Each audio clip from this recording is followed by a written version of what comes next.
Hey everyone! Today I'm working on a new sketchbook spread, and this one took me on a bit of a creative roller coaster.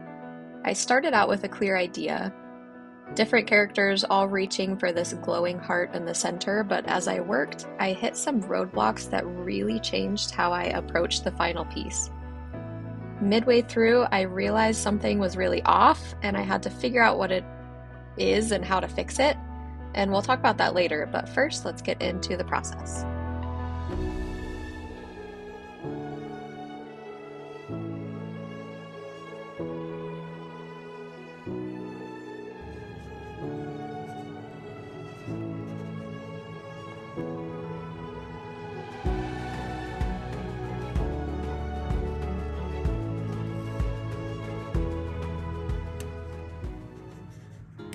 The first creature that I envisioned jumping towards this gem heart is a frog.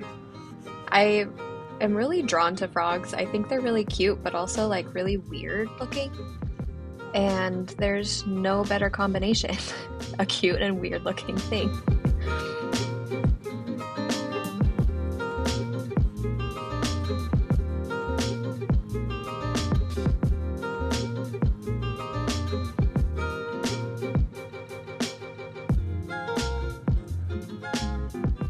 I had so much fun drawing these hands. Something about frog hands are just so cute to me. I really enjoyed drawing them looking like alien hands, so where like the fingertips are really knobby and like bubbly. So that was a lot of fun.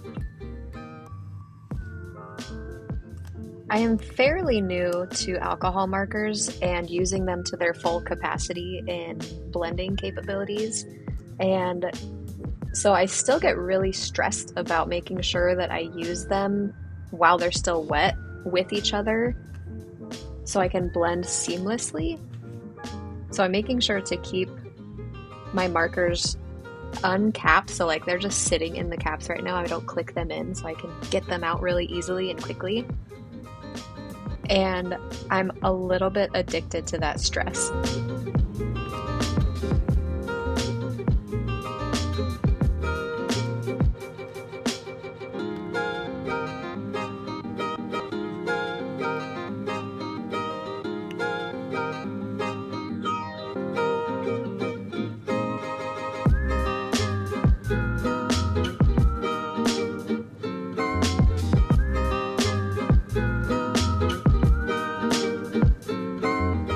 As I finished doing the line art here, the belly just felt so bare to me, so I wanted to try something a little bit different, and I tried doing this like squiggly line on the bottom, almost in like an abstract shading type of way, and then I fill it in with stripes, and I love it. So I add it everywhere.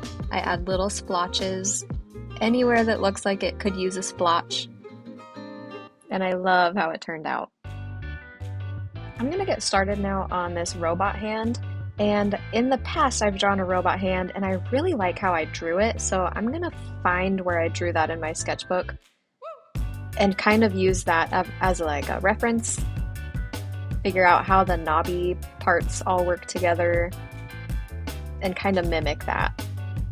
Found it.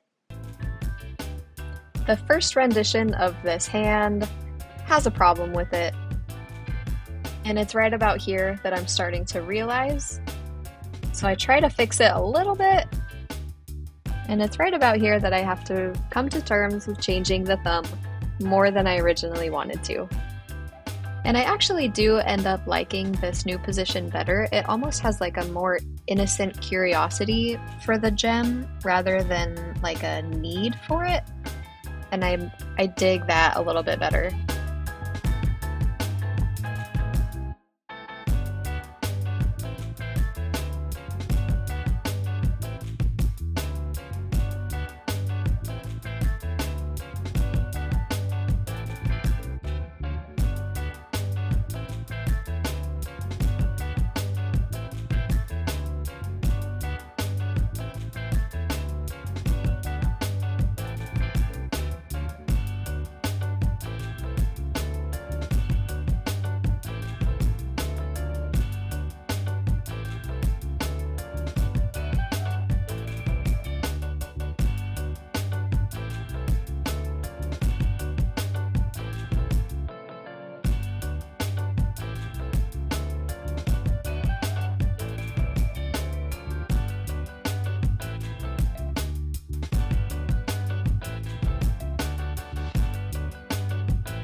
It's time for me to figure out what accents I want to use for these metal pieces, and I really like the steampunk aspect of gold and silver together.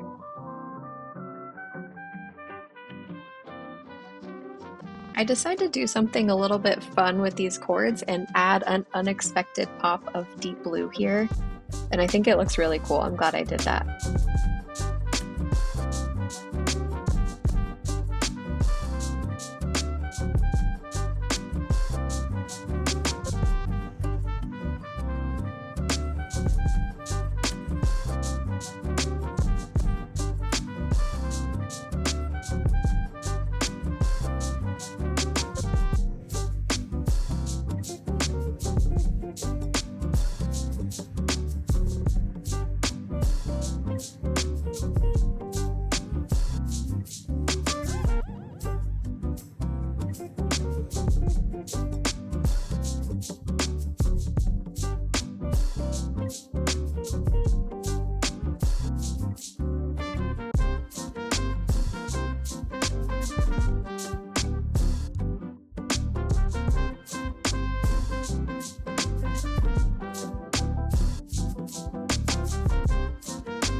This robot head is turning out way cooler than I expected, and to give it more character, I'm kind of adding these splotchy details to the face.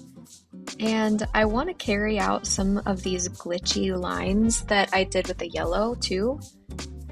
And I'm really excited about how it gives a lot of story to this robot head. So I decide to add that to the arms too, just a touch. And now it is time to pick out colors for the eye.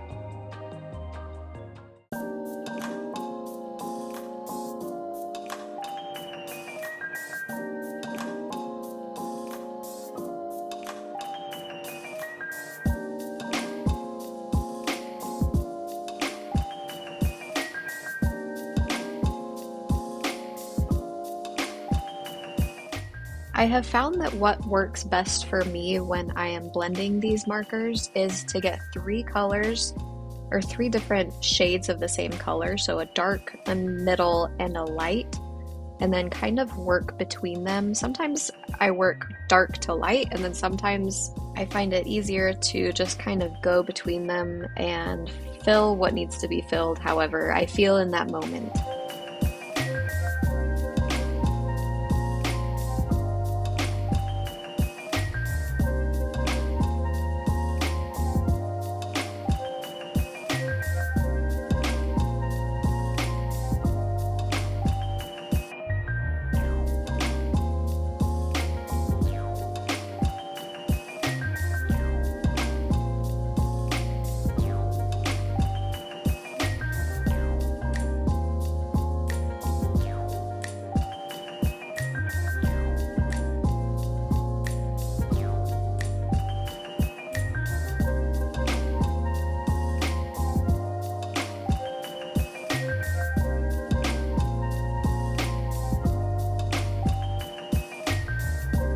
Decided to add these little bits of electricity, and I don't really have a rhyme or reason for what I'm doing. All I'm paying attention to is that all of my lines are straight.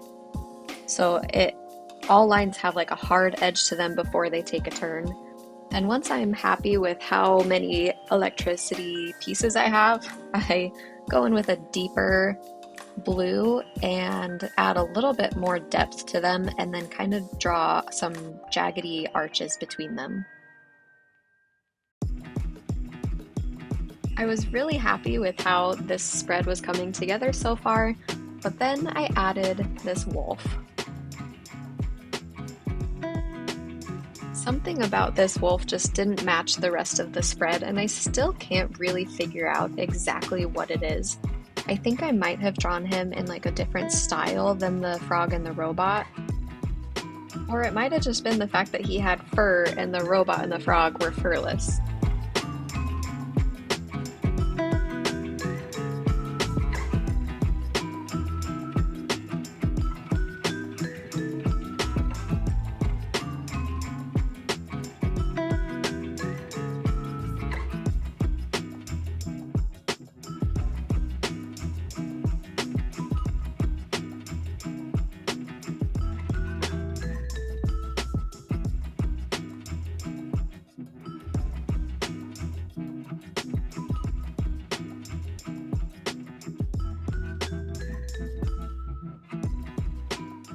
I'm still really liking how this wolf is turning out. It just doesn't really match with the other two creatures on this spread. I think it would have been really cool just to have him be on his own spread where he can just rule the universe all by himself, but that's not the case. So I'm trying to figure out as I color him how I'm going to create a cohesive piece, even though he doesn't match.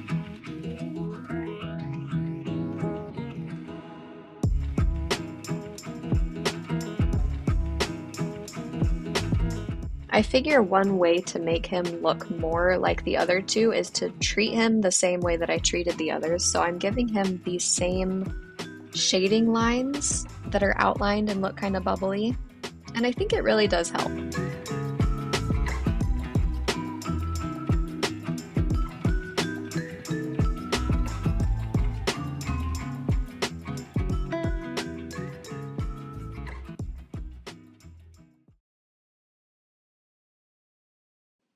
Now that all of the creatures are finished, it is finally time to sit down and figure out how we can unify all these pieces. And the only way that we can do that now is with the background. I have already put the heart inside of some kind of surface. So I'm definitely going to add some kind of a ground, and I already added brown, so it'll probably end up being like a dirt lot. And then I think I'm gonna try doing some kind of a galaxy background, and we'll see how it turns out.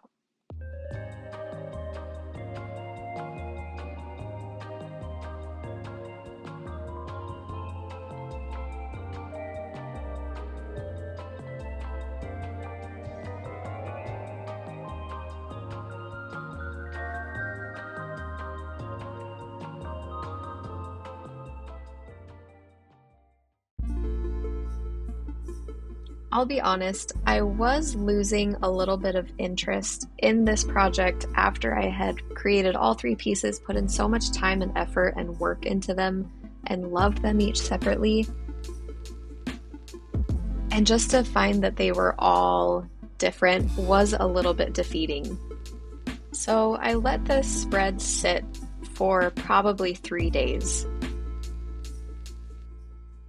And then after 3 days, I opened up my sketchbook again, and I just decided, hey, what's the worst that can happen? I'll throw this galaxy at it, and let's see what happens.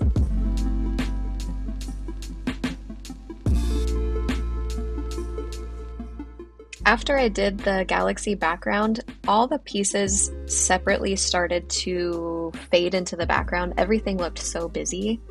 So I decided to outline them with this white Posca pen, and it turns out really cool. I started to gain my love for this piece again, and I wasn't sure that that was ever going to happen. I thought this might have been a lost cause. I knew there were pieces of it that I really liked, but not the whole thing altogether. There's also something really therapeutic about just poking at your at your paper over and over and over again.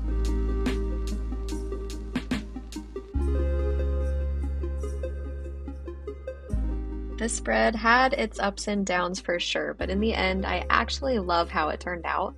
The galaxy tied everything together in a way that I wasn't expecting, and even though the wolf still feels a little out of place, I think it adds some personality to the piece. What would you have done differently? Should I have changed the wolf or just left it as is?